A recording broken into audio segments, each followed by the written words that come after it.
Today I want to show you how easy you can grow radish at home. What I like to do first is planting the seeds in a container, and when they are 1 week older, then I transfer them to the soil outside in my garden. By doing this, I can give them the space that they need and they can grow bigger. Radish grow very fast, usually takes between 4 to 6 weeks to fully grow.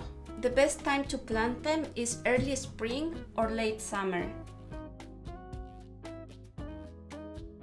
The best time to harvest them is when the radish is sticking out at least 1 inch out of the soil, kind of like this.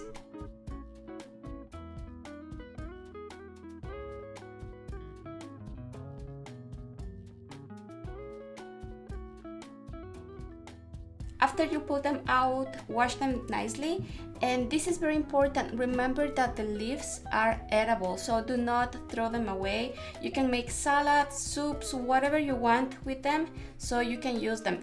The only thing that you will not consume is the stem because it's quite thick, but the leaves, they have a nice flavor, so you can use them as well with your salads or whatever you want to do with them.